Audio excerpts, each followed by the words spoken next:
There is the side panels, the front door, the back panel. That's going to be the top panel. The base is behind it, and the components: the stereo, the box of accessories, which is the screws, and then the air purifier. So this is it. We're going to start to assemble it and see how easy or not so easy it is. Okay.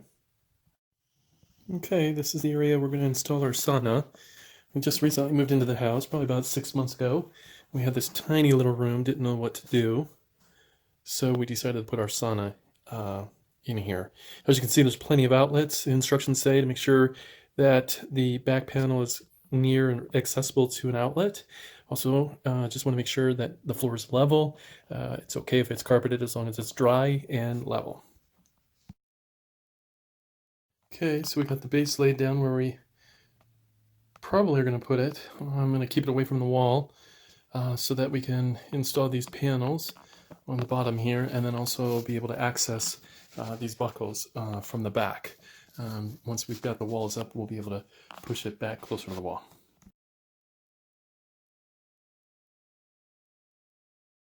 Okay, so this is the back panel, and we're just going to sit on the platform. It just sits right on the lip, and then we're going to start to put the sides on and buckle them in.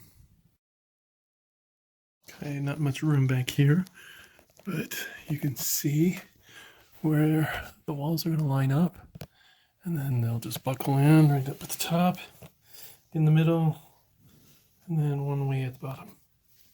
Okay, this is what it looks like with the two side walls, the back wall put in, and literally it took 1 minute to set them on the bottom and snap the 3 clasps that are on the sides.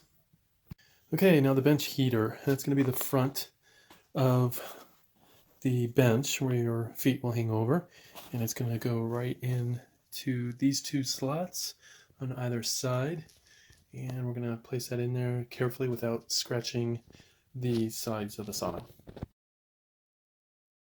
Okay, so now we're just going to plug in the bench heater before we put the top on. Okay, we've got the bench panel installed, and then we had this last panel, which is right on the floor right here, was not labeled, and it was not clear in the instructions where this panel was to be installed. But after looking thoroughly over the sauna, realizing there was a second outlet connected behind the bench, we realized that it was a floor heater, and so it just sits right there. There are some pilot holes for you to attach it to the floor so that it's not moving around once everything's assembled. We move on to the handles next so that we can open and close the glass door while we get in and out to finish up the components. That way we'll have a handle on the door to open and close and easily get in and out. Okay, there's the handle. Pretty simple. 2 screws on the inside, and that was it. The only thing I would say is that there's a finished handle as well as finished spacers, and those go on the outside, and an unfinished handle and unfinished spacers, and the unfinished go on the inside of the sauna. Finished side will be a little shinier than the unfinished. So I've got it pretty much assembled. We're going to put the top on now, start plugging in the heaters, and then put the ozone amp and the stereo. Okay, this is it with the top on. We were very fortunate to have really tall ceilings in our basement, so it allowed us to maneuver. This is a view from the top of the sauna, and as you can see, this is where you'll plug in all the heaters to this top panel where everything actually will plug in. You've got your stereo back there, your lighting, and all of these black cords will be fed up from side panel walls up onto the top panel. And if you miss any of these black cords, like I did, your top panel won't fit flush on the side walls. So you just want to make sure you feed all the wires through. It was pretty simple. And then once you've got them on the top, you'll just start to plug them in.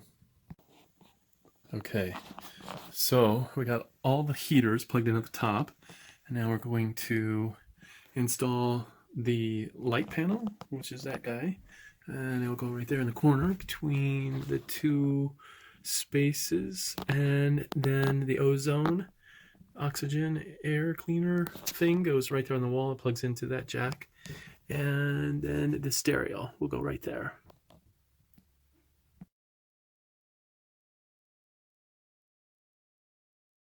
Okay, so we got the light panel installed and plugged in, and as you can see, it's working. It's got several different light choices. I haven't completely read the instructions on how to select a certain light. Unfortunately, the instructions weren't very clear as to which screws to use on the sauna, but we used the longest screws that would go through this light panel without going through the back of the sauna. So there you go. Okay, so we're going to install the air purifier next, and it goes right up there in that corner. There's the outlet. As you can see, it's going to plug right in back here. There's these self-adhesive tabs you can pull off to affix it to the wall temporarily, and then screw in the screws on either side. Okay, next is going to be the stereo. So it's going to have the two cords, the power, and the other cord that's going to plug in the back of the stereo. And then the piece of wood that's going to kind of act as a cabinet. And the cabinet's going to screw right in there and back there. Okay, so I've got the stereo plugged in on either side, and I'm going to push this stereo system in. It's going to click and lock in place, and then we're going to screw it up to those two pieces of wood. Okay, so I've got that installed, and as you can hear it, it's working. Got some music coming out of both speakers. It sounds pretty good. Okay, so all we have left to install is this top piece. That goes on top of the sauna to protect and cover all the wires. And again, fortunately for us, we've got really tall ceilings, so it's going to make it a lot easier for us to install. And there's already pilot holes, so once you've got it on top, you can go ahead and screw it down and secure it. Okay, so here's another viewpoint from the top of the sauna. Again, this protective cover on the top is going to have some holes. It's got the holes here for the ventilation, so when you're inside the sauna, you can slide open a little door to let fresh air in or out. And then you have the two holes for the power cord, and then one for the antenna. And then we're just going to go ahead and start screwing down everywhere. There's already pre-drilled pilot holes. Okay, this is with the top protecting cover on it. One thing I would mention is you want to leave a gap on either side before you start to set all your screws in. The first time I put this top all the way up against, and when I went to go screw in on the other side, I did not have enough room because the board is a little bit short. So just offset it, leave yourself some room so that your screws can get into some wood both on this side and on the opposite side. And then you can pull your power cord out through the top and your antenna. And then again, the vent holes are right in the back. Okay, so this is the Evansport sauna all put together and set up. Got it turned on. Just turned it on a little bit ago. But as you can see, it's nice and comfortable inside. I am about 5'9", and standing on this bottom heater panel, my head is touching the ceiling. I'm not squatting down, but it's comfortable enough. You've got your interior light, the mood lights, your ozone. You've got your control panel for setting the temperature as well as the time. Cup holders, stereo, 2 speakers, interior light, which is nice for reading. That was one of the things that I wanted to look for on a sauna. This one also has a little overhang when you walk out the door, and there's 2 lights out there as well. All in all, I would say that this is a very easy put together build. Anybody can do it. Everything, the only tool I needed was one Phillips screwdriver, and otherwise everything fastened together with those buckles on each of the corners. The only thing that I had to screw together again were these cup holders. So there's 2 screws that are holding those in. There's 2 screws on either end of this bench that I'm sitting on, one right here and one on the opposite end. And then there's a total of 4 screws holding this bottom foot heater to the base, so that it doesn't slide when you're standing on it. And then the top panel on top of the roof that hides all the cords and everything. Otherwise, those were the only screws you had to put together. Everything was just setting it in place and then snapping the buckles. You probably wouldn't have to put these screws in if you didn't want the cup holders. And I contemplated not putting the screws in on this one just for the ease of possibly cleaning the floor in case something got spilled or dropped.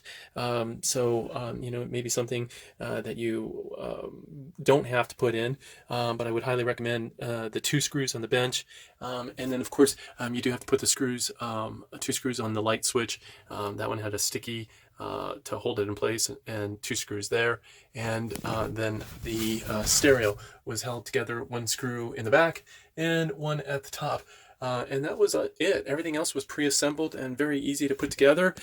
So don't be intimidated by putting this thing together. It went together probably in about an hour and a half, and that was with taking a few breaks. So if you really wanted to put it together a lot quicker, I think it probably could be done. So far it's heating up really nice inside. The temperature says it's about 89 degrees. It's set to go to 140, and it feels good in here. So looking forward to using this Evansport sauna, and hopefully it'll last for many years.